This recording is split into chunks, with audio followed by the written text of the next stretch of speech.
Gjudistja jonë, Distria Krasniqi, ka dominuar në kategorinë e saj deri në 52 kg, duke arritur të kualifikohet në Grand Prix që përmbahet në Zagreb të Kroacisë. Distria nisi garën sot pa lojë në raundin e parë, pastaj arriti të marrë 2 fitore radhazi dhe atë bindshëm.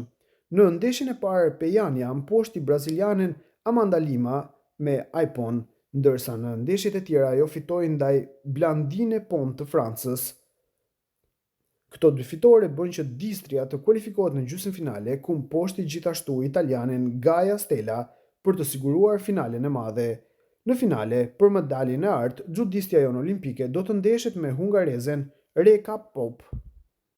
FIFA ka ndarë sot një postim tepër domethënës për kombëtaren e Kosovës, duke e cilësuar rrugëtimin e saj si një ngritje historike. Në fokus është evolucioni i jashtëzakonshëm i kombëtares së Kosovës në renditjen botërore që nga deputimi në vitin 2016 deri te pozita rekord që gëzoi sot. Sipas FIFA-s, Kosova u paraqit për herë të parë në listën e renditjes botërore në vendin e 190, një start modest për një kombëtare të sapo planuar në arenën ndërkombëtare, por nga i moment progresi ka qenë i pandalshëm, ndeshje të forta, rezultate surprizuese dhe një identitet i qartë futbollistik kanë kthyer Kosovën në një histori suksesi.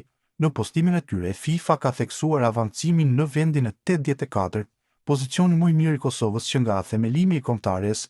Kjo ngritje shënohet si një arritje e madhe jo vetëm statistikore, por simbolike për rritjen e ekipit dhe për kushtimin e futbollistëve që nga dita e parë. Një ngritje historike për Kosovën nga debutimi i tyre në renditjen botërore të FIFA-s për meshkuj në vendin e 190, në vitin 2016 në vendin e 84 sot, pozicioni i tyre më i mirë ndonjëherë. Tani ata janë në prag të një debutimi në Kupën e Botës, ka shkruar faqja zyrtare e FIFA-s. Ajo që tërheq edhe më shumë vëmendjen është deklarata e FIFA-s se Kosova tani është në prag të një debutimi në Kupën e Botës.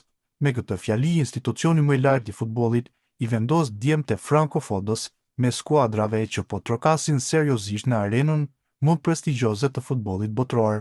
Postimi i FIFA-s vjedh si një vlerësim i hapur për rrugtimin e Kosovës, një njoftim që përforcon besimin se futbolli i Kosovës ka hyrë në një epokë të re, epokë në të cilën ëndrat e dikueshme po shndërrohen gradualisht në objektiva të prekshëm.